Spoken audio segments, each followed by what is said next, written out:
Merci. Merci, Monsieur le Président, honorable assesseur. Monsieur Abdou Hamid Diallo, Maître, vous avez déclaré ici que vous avez perdu votre argent quand on vous a arrêté. oui. On peut connaître le montant? 22 500. Combien? 22 500 francs guinéens. Ah bon. Est-ce que, quand vous avez été libéré, vous avez réclamé ce montant? Non, maître. C'était ma vie qui était en jeu. Ok. Je veux savoir, vous avez parlé d'une cinquantaine de motos qui étaient saisies. Oui. Je veux savoir, c'est à quel endroit? Au QG du CNDD d'alors. QG du CND. Vous avez parlé de votre téléphone, Alcatel. Oui. Qu'est-ce que votre téléphone, vous l'avez retrouvé ou bien vous l'avez... Non, je l'ai toujours gardé. Lui, je suis rentré avec lui. Parce que j'avais la puce dans la bouche et dans mes chaussettes, j'avais le petit téléphone. C'est un très petit téléphone. D'accord. Et dans votre déclaration de constitution de parti civil, à la date du 21 juin 2023. 2023, Oui. vous avez écrit que vous demandez que justice soit faite et Oui. que les auteurs et les commanditaires soient punis à la hauteur de leur forfaiture. Pour Bien vous, sûr. quels sont les auteurs et les commanditaires? Tous ceux qui ont perpétré les massacres au stade et leur hiérarchie militaire. D'accord. Et ceux qui gouvernaient le pays en ce moment. Ok.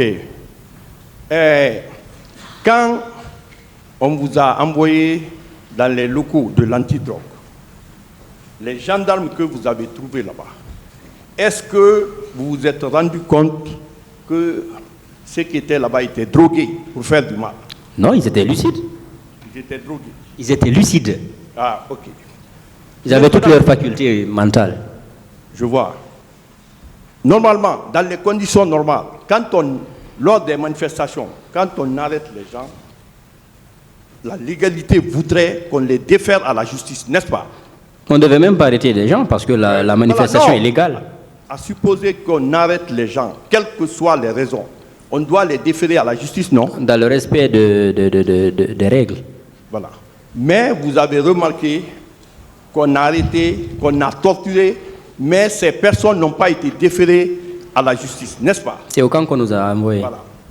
Mais est-ce que vous avez entendu, lors d'une prestation d'un serment d'un militaire, qu'il prête serment pour massacrer son peuple? Non. Vous avez entendu de tels serments? Non.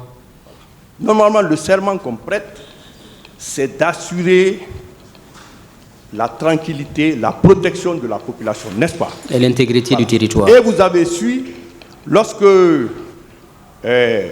Baouri a comparu ici, il a dit qu'il est à l'aise que le président Moussa Dadis Camara soit le boc des accusés. Il l'a dit. Oui. Pour vous, quelle est la signification de ça, de cette déclaration de Baouri?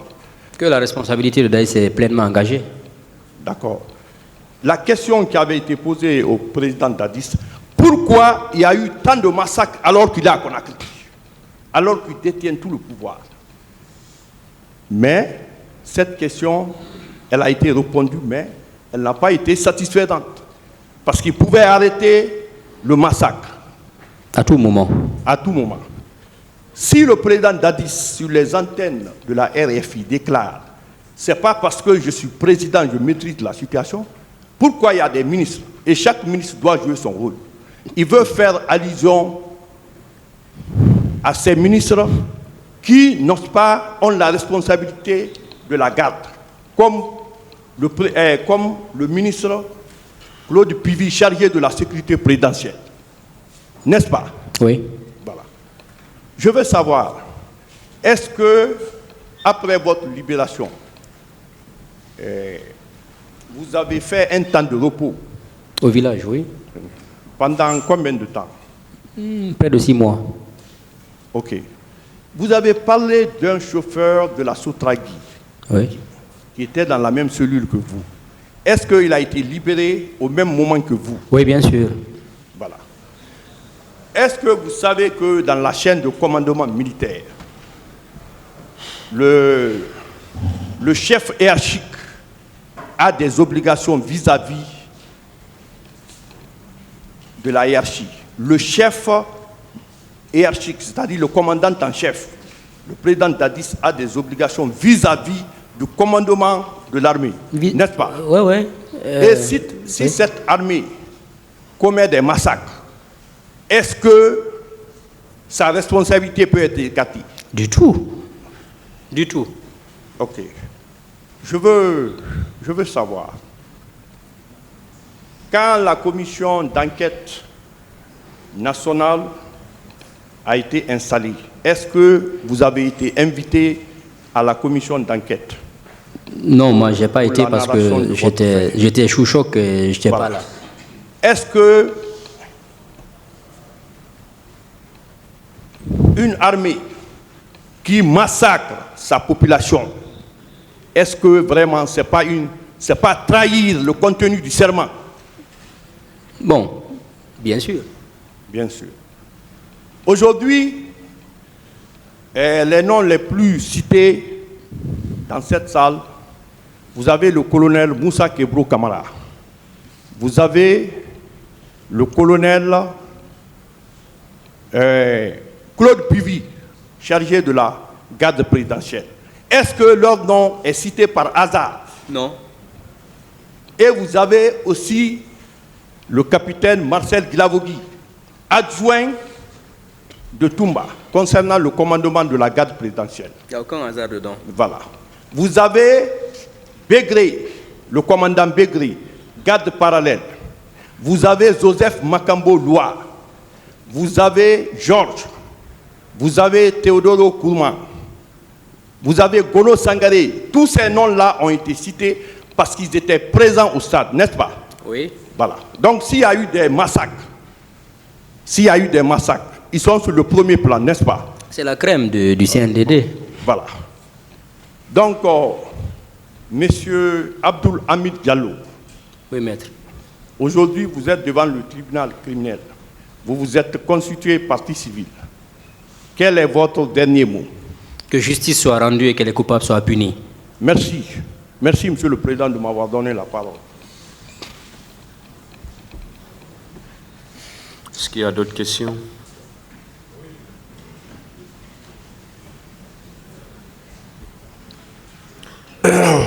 Monsieur Diallo. Pas de reprise. Absolument. Allons-y, maître. Pas. Absolument pas, Monsieur le Président. Merci, Monsieur le Président, honorables assesseurs. Monsieur Diallo. Oui, maître.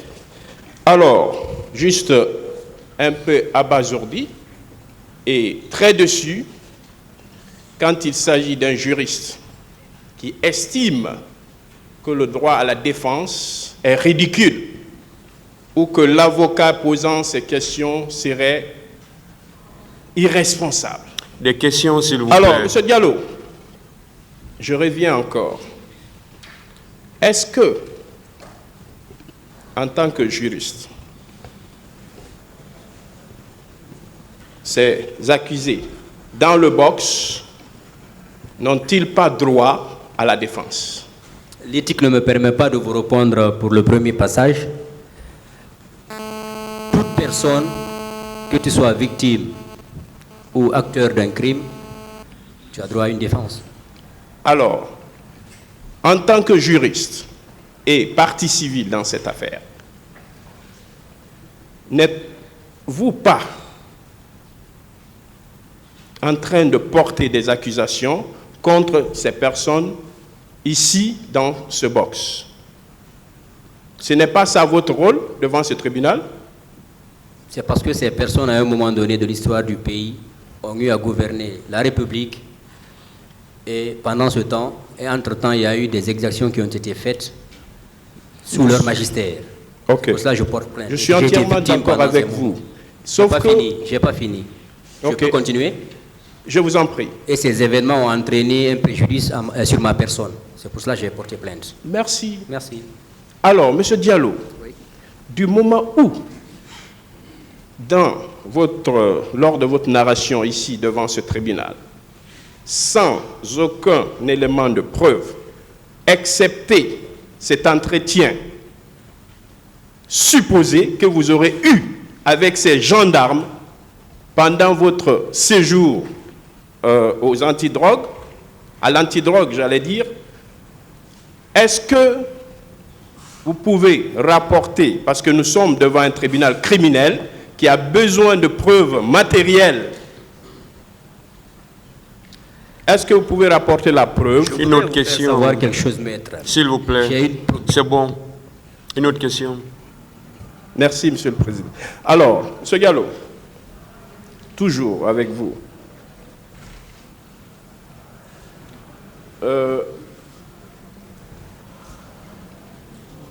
En droit, la responsabilité, pour vous, qu'est-ce que ça veut dire? Revenons sur le procès. On n'est pas là pour un cours de magistrature. Nous ne sommes pas des magistrats, nous sommes des avocats. On n'est pas en cours de droit, maître. Alors, M. Gallo, pour ce qui concerne le colonel Claude Pivy, qu'est-ce qu'il vous a fait réellement? Une autre question. C'est bon. Monsieur le Président, il a la volonté de répondre, si vous le permettez. Si vous avez une autre question. Oui, je peux continuer. Allez-y. Merci, Monsieur le Président. Alors, Monsieur Diallo, je vous ai suivi avec intérêt lorsque tout à l'heure on vous a posé des questions de l'autre côté. Vous étiez très enthousiaste, vous avez bien répondu, parce que c'est des questions qui vont dans le sens d'appuyer votre constitution de partie civile devant ce tribunal.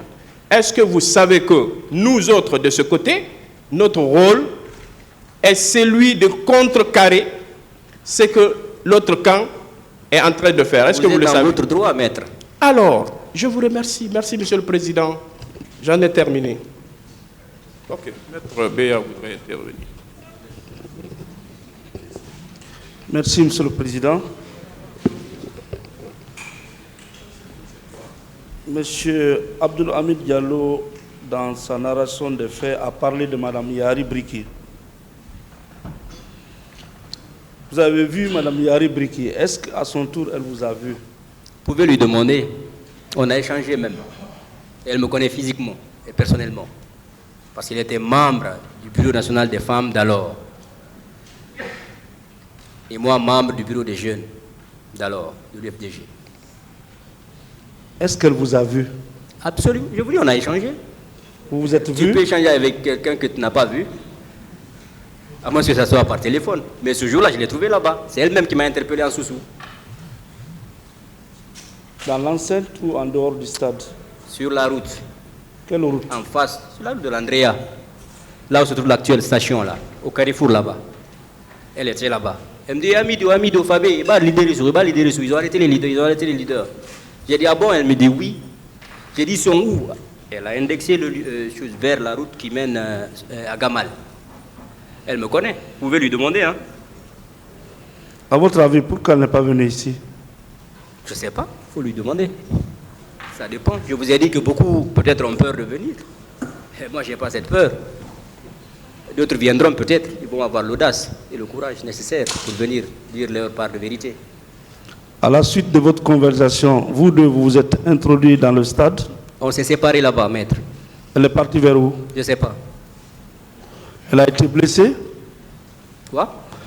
Elle a été blessée? Je ne sais pas. Je ne l'ai plus revue ce jour-là. Vous avez été blessé?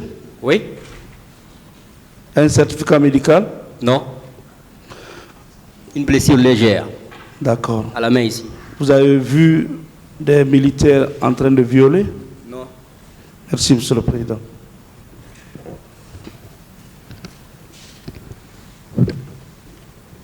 Monsieur Abdoul, si je vous ai bien compris, vous avez dit que vous avez vu M. Ben Youssoufo Oui. au stade et que vous lui avez même tendu votre main Pour monter. pour le tirer. C'est parfait. Alors, en répondant à l'une de mes questions ici, M. Ben Youssouf avait reconnu publiquement la responsabilité des acteurs politiques dans des événements du 28 septembre. Vous, si je vous ai bien compris, vous étiez au niveau de la jeunesse de l'UFDG. Oui. Donc vous êtes allé au stade en tant que militant politique. Bien sûr. C'est l'un des leaders, M. Ben, Oui. qui a reconnu publiquement ici la responsabilité. Est-ce qu'en reconnaissant la responsabilité des partis politiques, il justifie ainsi ce qui s'est passé au stade du 28 septembre? La question c'est quoi? Quelle est la question? Je reprends. Allez-y. Monsieur Ben Youssouf, qui est un leader politique que vous connaissez, Oui. a reconnu ici, à cette barre, en répondant à une de mes questions, que les partis politiques sont aussi responsables des événements du 28 septembre. Est-ce que lui, en le disant, il justifie ainsi ce qui s'est passé au stade du 28 septembre? C'est au tribunal d'apprécier, pas à Hamid. Alors, lorsque on vous dit que le président Dadis a indiqué que les partis politiques étaient aussi responsables, alors même que ces acteurs politiques le disent eux-mêmes, mais pourquoi là, lorsqu'on vous dit, vous dites oui, vous ne dites pas c'est au tribunal d'apprécier? Pourquoi là, vous dites qu'il a justifié? Parce que c'est le président Dadis qui avait le pouvoir en main. C'est lui qui tombait qui il veut, c'est lui qui enlevait qui il veut. Je parle de l'opinion, de l'avis donné par le président comme on a voulu le dire, et de celui donné par M. Ben Youssouf. M. Ben Youssouf est lui-même acteur politique. Il dit que les partis politiques sont responsables. Et si, comme on veut faire comprendre, le président Dadis l'a dit, est-ce que cela signifie que lui, il justifie le crime, alors que M. Ben, pour vous, c'est à la cour d'apprécier? Ce n'est pas les partis politiques qui m'ont arrêté au stade. Ce n'est pas les partis politiques qui m'ont transporté au camp. Ce n'est pas les partis politiques qui m'ont séquestré. Ce n'est pas les partis politiques qui m'ont torturé. C'est l'armée, dirigée en ce moment par le capitaine Moussa Dadis Camara, qui était le président de la République, maître. M. Abdoul, quand il était le chef suprême de l'armée. M. Abdoul, je vous respecte beaucoup. Non, mais j'ai comme l'impression que vous refusez de répondre à la question. Quelle est votre question alors? Je ne vais pas répondre la façon vous dont contournez, vous dites donne autre ma chose. réponse et ma version, maître. Je vous en prie. Je ne vais pas dire ce qui vous plaît, je dis ce que je pense. Je ne vous demanderai jamais d'ailleurs de me dire ce que je veux. Je veux que vous disiez là la vérité. Vous êtes acteur politique. Est-ce que vous pensez comme M. Ben Youssouf que les partis politiques ont une responsabilité? Ben est libre de penser comme il veut. Je suis encore avec mes facultés mentales bien assises. Ben a dit ce qu'il a voulu dire. Je vous ai dit ce que je pense. En tenons-nous à ça. Est-ce que vous pensez comme M. Ben Youssouf que les partis politiques ont aussi une Heureusement que je ne pense pas comme quelqu'un, je pense comme je pense. Je suis responsable de mes actes et mes faits. Je ne pense pas comme quelqu'un, maître. Alors, est-ce que vous pensez que vous, seul, est-ce que vous pensez que les partis politiques ont aussi une responsabilité? Non. Je suis sûr que ces partis n'ont pas leur responsabilité. Alors, on vous a parlé de beaucoup de personnes. On vous parle de Théodore. C'est Théodore, pas Théodoro. On vous parle de Gono. On vous pose des questions, on vous dit qu'ils étaient au stade. Et vous, vous affirmez. Est-ce que vous les avez vus? Est-ce que vous avez vu M. Théodore au stade? Replacer les mots dans leur contexte. Vous savez, encore une fois... Laissez-le répondre. Quand quelqu'un affirme quelque chose, c'est dans un contexte bien précis. Dans le chef d'accusation de votre client, on commence par M. C.C. Raphaël.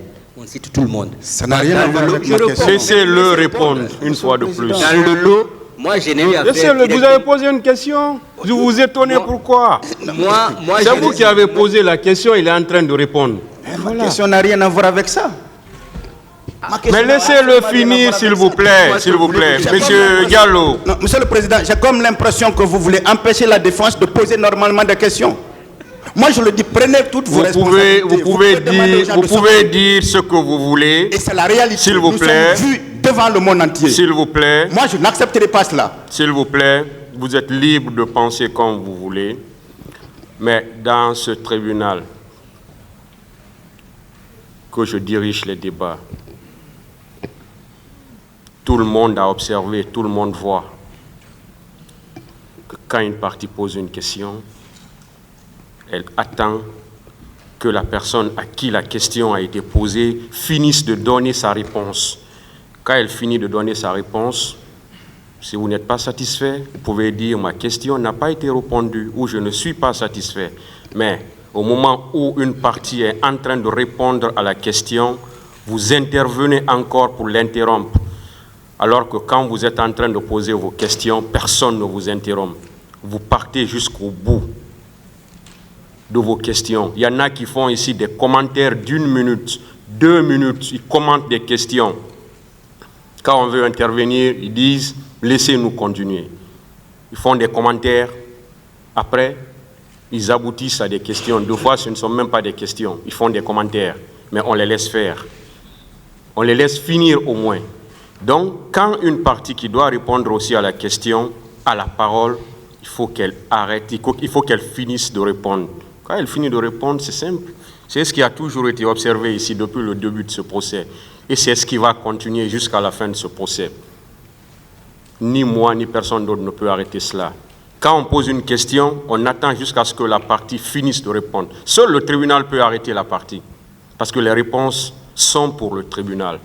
Donc, si le tribunal estime que la question a été répondue et que la partie est en train de partir ailleurs, le tribunal est dans ses prérogatives de recadrer tout le monde. Donc, c'est pourquoi le tribunal intervient 2 fois pour interrompre 2 fois des parties qui sont en train de répondre à des questions, que ce soit les accusés, que ce soit les parties civiles ou les victimes. Le tribunal intervient souvent pour interrompre en leur disant « c'est bon ». Mais tant que cela n'est pas fait, une autre partie ne peut pas arrêter la partie qui est en train de répondre aux questions. Si vous n'êtes pas satisfaite, vous attendez. Après, vous pouvez dire que vous n'êtes pas satisfaite. C'est aussi simple que ça. Mais si, par cela, on estime maintenant que le tribunal est en train de s'opposer à ce qu'on puisse poser des questions, c'est pourquoi je dis que là, on peut dire ce qu'on veut. Parce que le monde entier voit ce qu'on est en train de faire. Tout le monde le voit. Monsieur le Président, je peux me mettre à l'aise. Vous dites? Je peux me mettre à l'aise. Vous dites? Je peux me mettre à l'aise, s'il vous plaît. L'audience est suspendue.